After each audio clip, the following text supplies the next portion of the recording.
ওম তৎসৎ, ওম তৎসৎ, ওম তৎসৎ।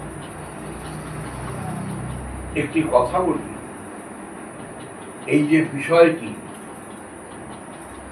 চন্দ্রহংসের জীবন কথা, বিষয়টির মুখবন্ধ হচ্ছে রাখে হরি মারে। এই চন্দ্রহংসের আগমনে আনন্দ মুখরিত একেবারে এই কৌডিন্যপুর। 3 দিন যখন বয়স হলো, সন্তানটির নামকরণ হলো, রাজা দধিমুখ রানীকে বলছে, রানী আজ তো 3 দিন সবার কাজ কিছু হয়নি, আনন্দই কাটলো, তা আজ একবার আমি রাজসভায় যাচ্ছি, কেমন? বলে, হ্যাঁ যাও না, এখানে আমি আছি, দাইমা তো আছে, অসুবিধে কিছু নেই। এবার রাজা রাজসভায় এসেছে, এসে দেখছে সমস্ত রাজ কর্মচারীরা আনন্দ অস্থির, কিন্তু একজন মুখ ভার করে বসে আছে, যে হচ্ছে সেই মন্ত্রী ধৃষ্টপুত্র। রাজা মন্ত্রীকে দেখে বলছে, মন্ত্রী কি ব্যাপার বলতো? সকলেই আনন্দে উৎফুল্লিত, অথচ তুমি একবারে বদনটি মলিন করে বসে আছো, হাসি নেই, কথা নেই। বলে, মহারাজ আনন্দ যে আমার হচ্ছে না তা নয়, তবে আজ একটা আমার কথা মনে জাগলো। কি কথা বলতো? বলে, মহারাজ আমি যে এতদিন আপনার এই রাজবাড়িতে চাকরি করছি, রাজসভায় আসছি, আজ এই আনন্দের দিন আমার মনে জাগলো, মহারাজ তো আমার বাড়িতে একটা দিনও সেবা করলেন না, আমার কি সে সৌভাগ্য কোনোদিন হবে না? মন্ত্রীর কথা শুনে দধিমুখ বলছে, মন্ত্রী এটা যদি তোমার দুঃখের কারণ হয়, তাহলে তুমি এক কাজ করো, আজ তোমাকে আমি ছুটি দিয়ে দিচ্ছি, তুমি আজই ব্যবস্থা করো, আমি তোমার বাড়িতে গিয়ে সেবা করব এই মধ্যাহ্নকালে। ধৃষ্টবুদ্ধি মনে মনে ভাবছে, আমার সকার্য সাধন হবে, ভালোই হয়েছে। মহারাজকে প্রণাম করে দিয়াভিমুখে যাত্রা করল। বাড়িতে এলো, মন একেবারে আনন্দে ডগমগ করছে, কারণ মহামহৎ কাজ করবে।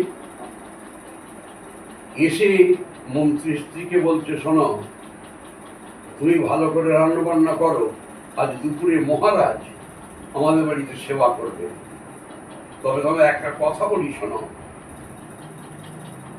মহারাজকে ডেকে পাঠাবো, মহারাজ এলে তুমি আসন করে দেবে, অন্ন পাত্রে অন্ন সাজিয়ে মহারাজের সামনে ধরে দেবে, তার আগে অন্ন পাত্রটা আমাকে দেখাবে, আমি বললে তারপরে তুমি মহারাজের সামনে সেই অন্ন পাত্র দেবে। বলে, কেন? বলে, কারণ আছে। কেন উত্তর চেও না, যা বলছি শোনো। মন্ত্রী স্ত্রী বলছে, বেশ তাই হবে। রান্না বান্না হয়ে গেল, যথা সময়ে মহারাজকে ডেকে পাঠানো হলো। মহারাজ আসতে ঘরের মধ্যে আসন করে দিয়েছে। এবার মন্ত্রী স্ত্রী অন্নপাত্রে বেশ পরিপাটি ভাবে অন্ন সাজিয়ে রাজার সামনে ধরে দেবে বলে যাবে। এখন ওই যে মন্ত্রী বলেছে আমাকে দেখিয়ে যাবে, নিয়ে যাবে পাত্র।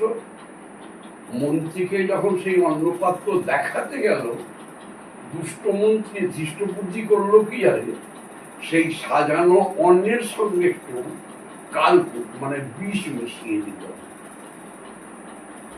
এইবার স্ত্রীকে বলছে, যাও এই অন্নপাত্রটা রাজার কাছে ধরে দিয়ে এসো। তবে একটা প্রচলিত কথা আছে না, ধর্মের ফল বাতাসে নড়ে। এই যে মন্ত্রীর কুকর্ম, এই যে অন্যের সাথে বিষ মিশিয়ে দেওয়া, মন্ত্রীর বাড়ির এক দাসী সেইটা কিন্তু লক্ষ্য করেছে। কিন্তু দাসী এতে এত গুরুত্ব দেয়নি, কারণ সে তো দাসী। এইবার যখন মন্ত্রীর স্ত্রী রাজার সামনে অন্নপাত্র ধরে দিয়েছে, আর রাজা সেই অন্নপাত্রের অন্ন মুখে দিতে তারও যা ক্রিয়া তা হবে, হলো কি যেন রাজার শরীরটা পরিবর্তন হয়ে যাচ্ছে। তখন রাজা চিন্তা করছে, আমার এমন অবস্থা হচ্ছে কেন? ক্রমশ ক্রমশ দেহটা অবসন্ন হয়ে আসছে, নিজের দেহের ভারসাম্য রাখতে পারছে না। মন্ত্রীকে বলছে, মন্ত্রী কি ব্যাপার বলো তো, তুমি কি আমাকে নিমন্ত্রণ করে নিয়ে এসে এই অন্নের সাথে কিছু খাওয়ালে? মন্ত্রী কিন্তু নির্বাক, কোনো কথা বলে না। এইবার ক্রমশ ক্রমশ হলো কি জানেন, দেহের সেই বিষের যাতনায় রাজা ছটফট করতে শুরু করেছে। তাতে হলো কি, এবার সেই ঘরের মেঝে গড়াগড়ি দিচ্ছে, আর তাতে করে অন্নপাত্রের অন্ন একেবারে ছড়াছড়ি হয়ে গেল। বেশ কিছুক্ষণ এইভাবে ছটফট করার পরে রাজা দধিমুখের দেহ খাঁচা থেকে প্রাণ পাখি উড়ে গেল, অর্থাৎ রাজা মারা গেল।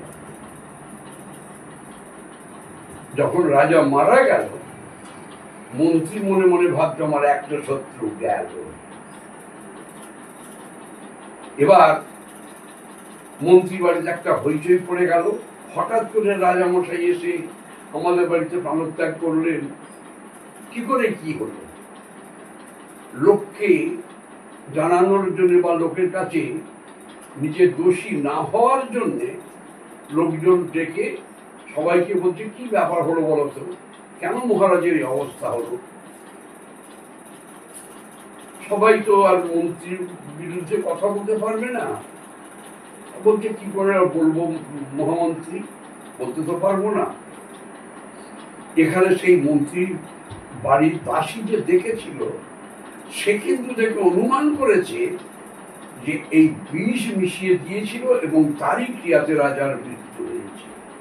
এখানে সেই মন্ত্রীর বাড়ির দাসী জানে, আর থাকতে না পেরে ছুটে ছুটে ছুটে ছুটে আসছে সেই রাজবাড়িতে।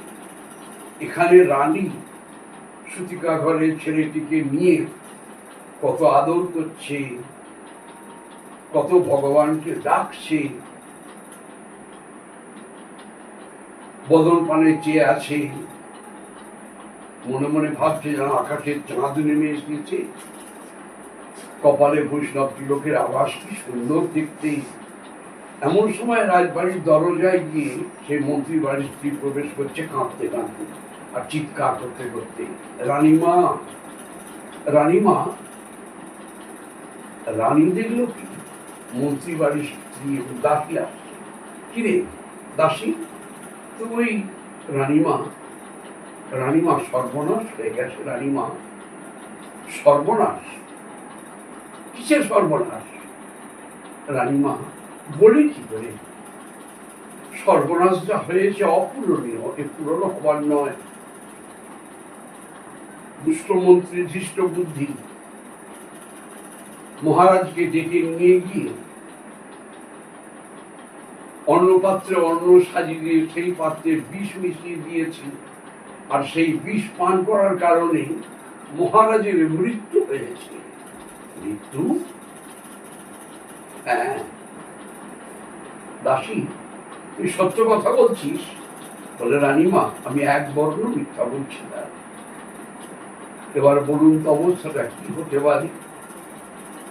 রানীমা এতক্ষণ ছেলেটিকে নিয়ে আদর করছিল বা ভগবানকে ডাকছিল, কত হাসি খুশি, হঠাৎ যেন একটা বিপর্যয় নেমে এলো। ছেলেটিকে করে নিয়ে মনে মনে ভাবছে, রে চন্দ্রহংস, তুই আমার এমন অলক্ষণ যুক্ত ছেলে কোলে এলি, আজ 3 দিনে আমায় স্বামী হারা হতে হলো, বৈধব্য যন্ত্রণা ভোগ করতে হবে। না না, এ পায় না, এ জ্বালা আমি সহ্য করতে পারবো না। কাঁদছে, চোখের জলে মুখের লালে বুকের পাটা ভেসে যাচ্ছে। দাইমাকে বলছে, দাইমা তুমি একবার চন্দ্রহংসকে কোলে নাও। এই বলে জানি চোখের জলে বুক ভাসিয়ে চন্দ্রহংসকে দাইমার কোলে দিয়ে এই অপবাদের বোঝা থেকে নিষ্কৃতি পাওয়ার জন্য, সদ্য প্রসূতি বললেও তার অত্যুক্তি হয় না, রানীমা সেই অবস্থায় সূতিকা ঘর থেকে বাইরে এসে বিষ পান করেছে। যখন বিষ পান করেছে, এবার সেই বিষের ক্রিয়াতে যখন বাড়ির উঠানে পড়ে গড়াগড়ি দিচ্ছে, দাইমা গিয়ে জিজ্ঞাসা করছে, কোলে আছে চন্দ্রহংস, জিজ্ঞাসা করছে, রানীমা আপনি এরকম করছেন কেন, কি হলো? রানী বলছে, দাইমা স্বামীহারা জ্বালার বোঝা বহনে সম্পূর্ণ অসমর্থ হয়ে আমি স্বামীর পথেই যাত্রা করলাম। তবে যাত্রাকালে তোমার কাছে আমার নিবেদন, আমার চন্দ্রহংস রইল, তুমি দেখো।